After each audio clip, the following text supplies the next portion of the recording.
Hi everyone, this is Anna, and this is my first time posting in about a month to check in about my no-buy.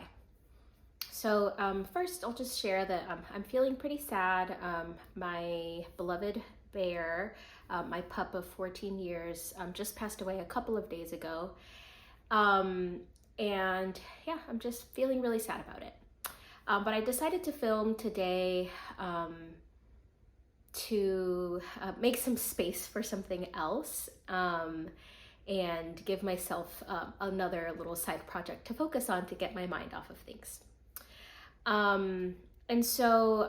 share first, like really big picture, how do I feel like I've been doing this past month of my no-buy, and I'll actually also share about some specific things that have come up related to my pup passing away. So first, overall, I feel like I've been doing pretty well on my no-buy. I have not engaged in a lot of like shopping behaviors. I have had a couple of struggle times, but overall, I feel like it hasn't felt like something that I like urgently wanted to shop online or like urgently wanted to go shopping.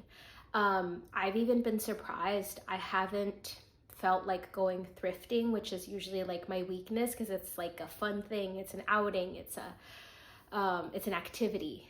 Overall, I feel pretty good with the no-buy.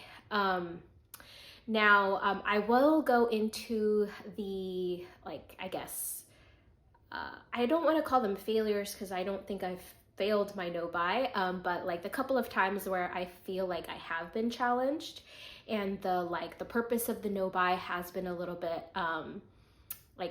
challenged. And so the first time was a couple of weeks ago. My husband actually has been looking for some barefoot shoes. I have been a barefoot advocate and been wearing barefoot shoes for the past, I want to say 5 years now. And I've been trying to convince him to join me on this bandwagon for a long time. I bought him a couple of barefoot shoes, which he's liked. And when he said he was interested in looking for some barefoot sandals and some just like around the house shoes so he could stop wearing his Nike Slides, I was like, I'm here for you. So I did, I went to my favorite barefoot shoe websites to find some options for him in his size, some socks, and of course, as I was doing that, I found all kinds of things and I'm like, ooh, like I would really want to own this, and ooh, I want these shoes, and I really need new socks. Like I hate the socks that I have. They're not barefoot and they're, undoing all of the good of my barefoot shoes. And I did start to think like, well, maybe I'll just buy like a couple of pairs of socks, like, starting to rationalize to yourself. And thankfully, ultimately, I decided like, no, I will not be buying those things. My husband, though, did offer to get me the same pair of sandals that he bought himself. He offered to get me that same pair in my size because they were literally on such super sale, and this was going to go under his work wellness benefit. And so it wasn't necessarily like our money that we were spending on this. And I was like, okay, don't mind, I don't mind, like, go ahead. And so I think maybe some folks might consider that a failure because I did engage in shopping behavior and, something extra did come into the house. But overall, I feel like it was kind of an inoffensive situation. I didn't go out like trying to find something for myself. It was more of like I was helping my husband with a little project. And so overall, I feel fine with it. I'm like, maybe it's a little on the edge. The other situation where I came this close to like for real, like kind of breaking the no-buy was I went shopping with my sisters, and they were looking for fancy dresses because they were going to a wedding together.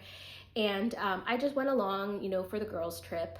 And I was feeling self-conscious because I wore one of my, favorite cashmere sweaters that day, with like ill-fitting maternity jeans. The struggle continues with those maternity pants, right? But I was wearing a pretty warm outfit, and it ended up being like a hot day. It was like a sunny 80s in Houston. And I had like an old cropped white t-shirt at my mom's house that I just put on instead of my nice sweater when we went out shopping. And because it was cropped, like it wasn't like up to here cropped, but it was like kind of cropped, it didn't cover the like belly band of the jeans, and I just felt so like ill-fitting. Like I just felt very blah, and it's like a loose boxy shirt, so it wasn't doing any favors for the bump either. And so I was feeling kind of like vulnerable, I guess, or just like uncomfortable. And I tried on a couple of tops, like one very inoffensive, like black stretchy top, t-shirt in like 95% cotton, which I always look for when I'm going to stores like Ross. And I picked that up, and then a Levi's like baby tee that I had seen in the Levi's outlets like a couple of months ago, but it was $26. I'm like, I'm not spending $26 on a t-shirt. And so, but it was $7 at Ross. And so I had it, as like my purchasing stuff, walked around the whole store, like we were about to check out, and I told my bestie, I called her my sister, but sister, bestie, whatever. I was like, oh, this is going to be my first no-buy purchase. I was like, well, technically, I gave myself a $200 budget, so I'm still within that. And so like, it's actually fine. So I was kind of rationalizing it. And she's like, oh, well, if you're going to break your no-buy, like, it's not really worth it on this stuff, is it? And I was like, damn, you're right. And so I put the stuff back. They got in line. They were buying their items. And I had a moment where like I ran back to get the items. I was like, no, forget it. I'm going to do it. And then I ran back and I was like, what am I doing? Like, I don't need these shirts. Like, it's fine, actually. You can look a little frumpy one single day and it's not a big deal. And so, yeah, I just left the shirts and I didn't buy them. Like, yay, success. I was proud of myself for, actually sticking with it. And I was really glad that, Bestie was like, you don't gotta be doing all that. Like that was very supportive of my goals that I had shared with her. So that was really sweet. I would say the only other things that like technically break the no buy, and it's one of the categories that I said I wouldn't purchase, is I bought a couple of books, picture books, like toddler books basically to explain grief and losing a loved one, to explain it to my toddler. And honestly, like he's 2, he literally just turned 2 years old.